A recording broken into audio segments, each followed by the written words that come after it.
Hello once again.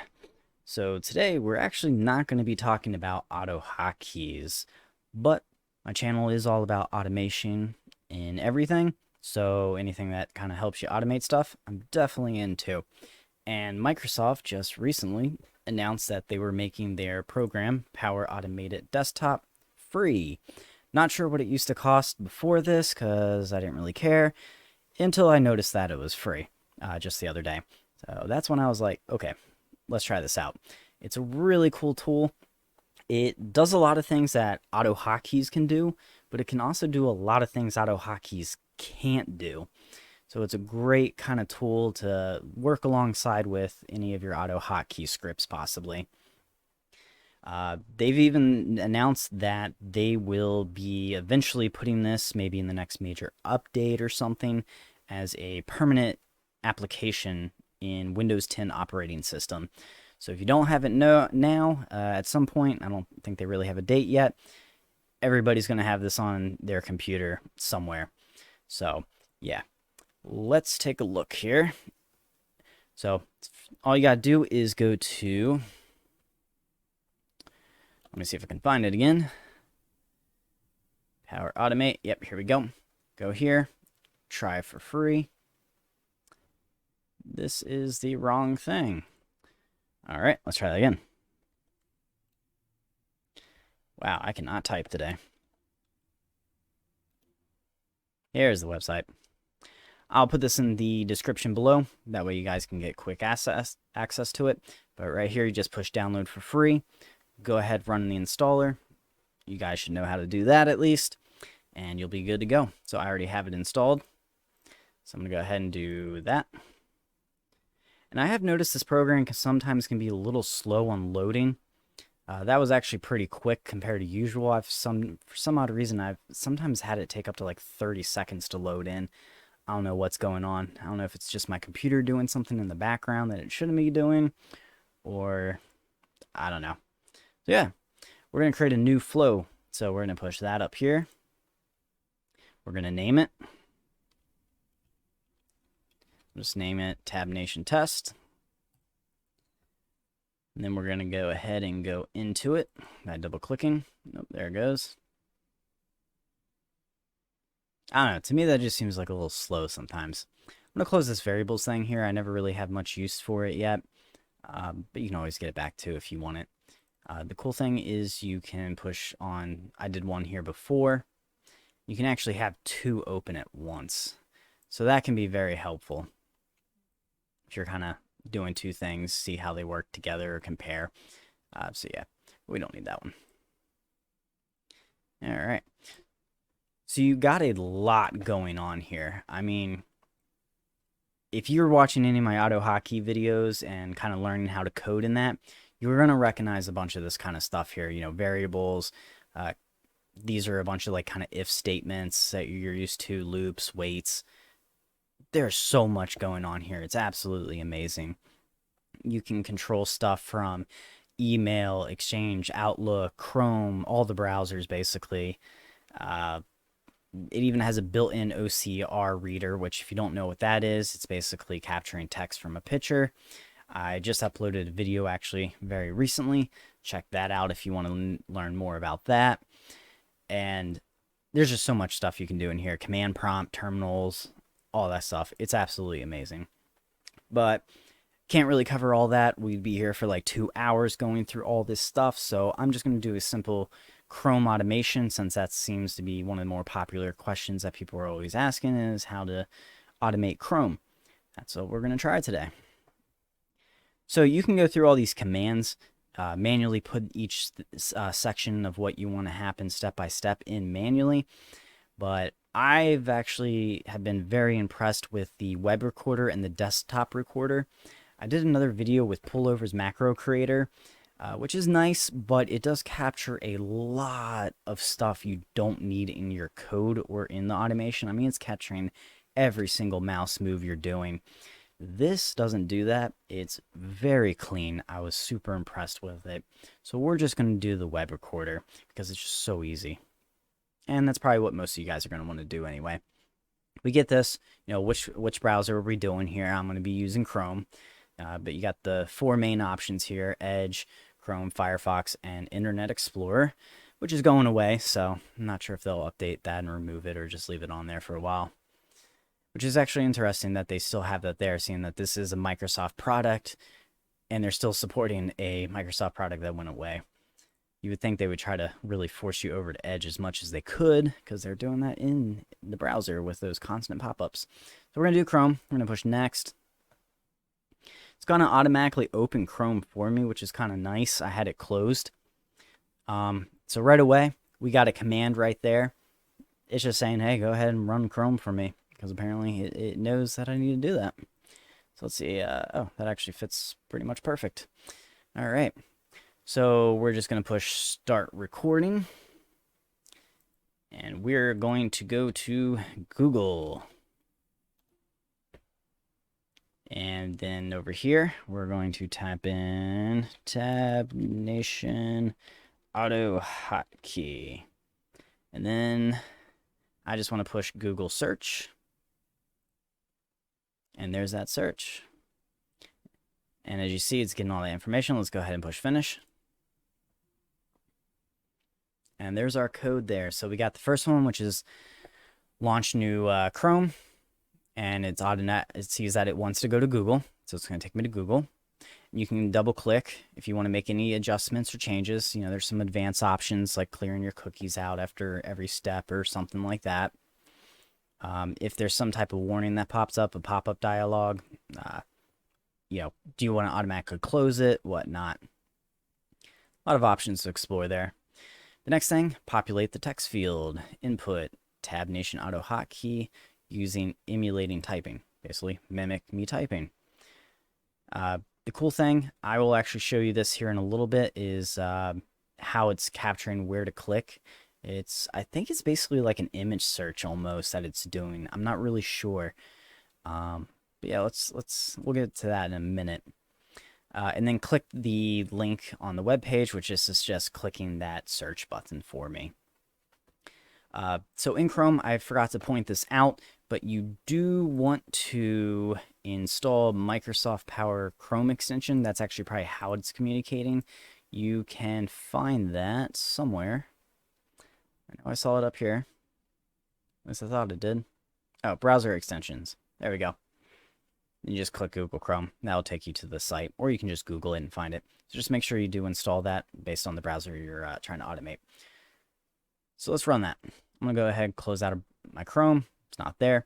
Up here we got run, or if you want, you can actually push F5. So I'm going to push run, sit back. It's going to open Chrome, go to Google, type in there, and push search. Boom. That was awesome. That was really cool. So now let's go back to Google and manually show you real quick how to actually capture information. So let's say I want to click the link on the web page. We're going to go down to web automation, click link on web page. Browser, that's just saying get whatever browser I'm using. And then down here, what we're going to do is add new UI element. And this is really cool. If you guys have used like IB Learner or Windows Spy, this kind of might look familiar for you in Internet Explorer. But you're basically just going around and it's put in there. So I'm going to click this, Google search. You're going to actually push Control left click. And you got right there, it shows you that. You can click on it and you see it has basically like a little picture there for you. And you can just say done. But we're not going to do that because we already got it. I'll just show you how to manually do it. Now let's say we take a step farther and we want to do the opposite. Instead of putting information in, we want to grab information. So we can go up here and actually create a new subflow. So I'm just going to add. We'll just call it Subflow 1, the default name. I don't really care. And yeah, let's see here. Let's launch new Chrome. Let's go to tabnationcoding.com. Sorry, I have to keep looking over my microphone to see my keyboard here. Window state, normal. That's just if you want it to open up, maximize, or minimize for some reason. You can do that.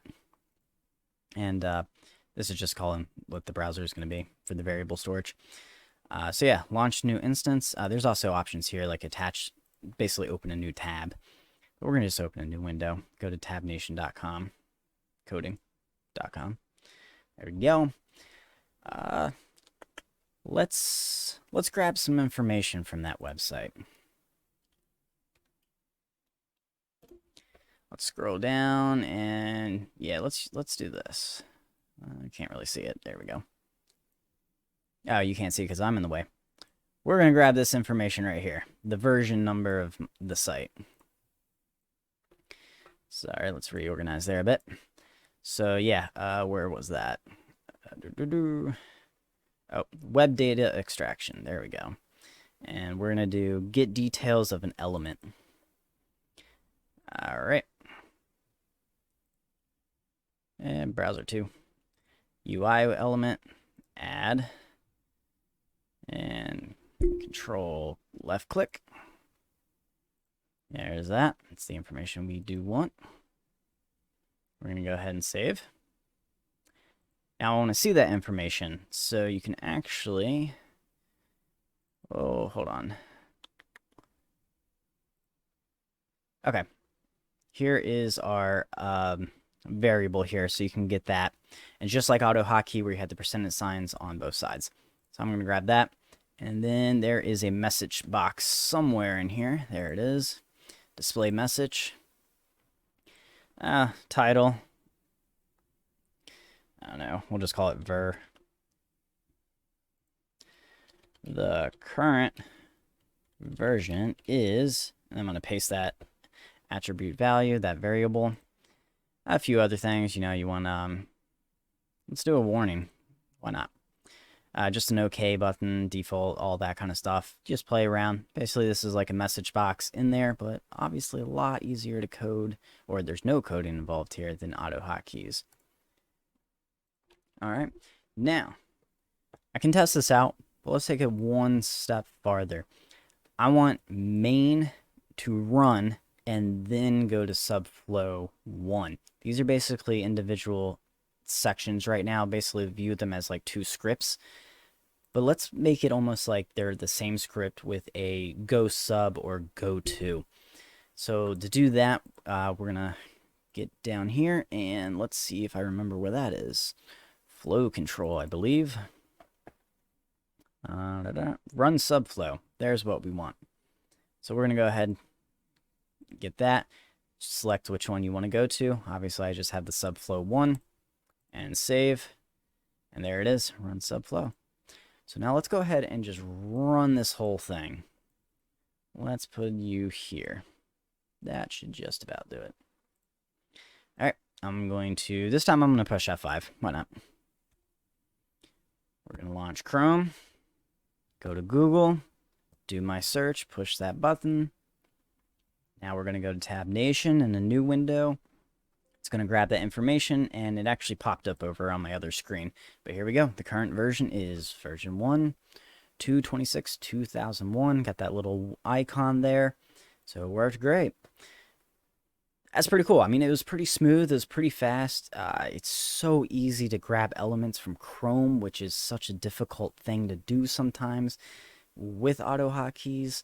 This is really where I see myself using this the most, is for web automation in specifically Chrome. If I'm doing Internet Explorer, I'm just going to use AutoHotkeys and use comms probably.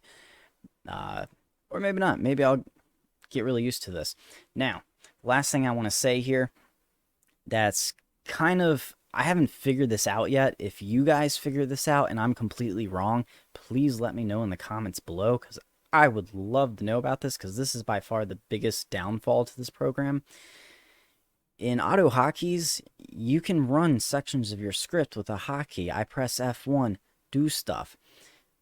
That doesn't exist on here as far as I can tell. There is the F5 key to run, but you have to be on this window for it to run. So that's kind of annoying to me. If I'm in Chrome doing something and I want to run a part of this, I'm literally having to make this my active window, press F5. So the best thing I could come up with is um, I wrote this. So I tried doing Control Send. I just couldn't do it. There's no name associated like with this program. I tried doing transparency with like kind of like a GUI, like make it invisible. So then maybe I didn't even notice it was doing WinActivate, sending F5. It was, it was invisible to me.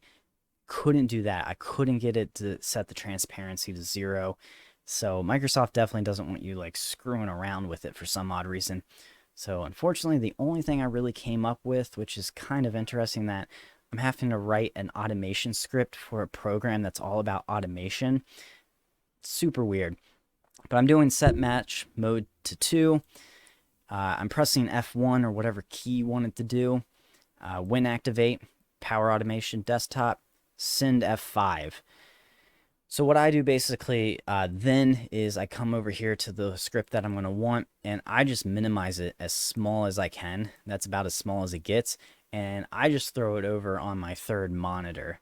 So, whatever. And if you want to get a little bit better with this, you can always add like, before it does WinActivate power, you could add a line here that's just like, get my current active window title, and then after F5, WinActivate whatever title name it grabs. So that way it jumps to power automation, pushes that run command, and then goes back to where you were originally. This is the best I could do. If you guys have another way to do this or actually figure it out, for some reason I'm missing something, please let me know, because that is by far the biggest downfall I've had on this. All right, guys.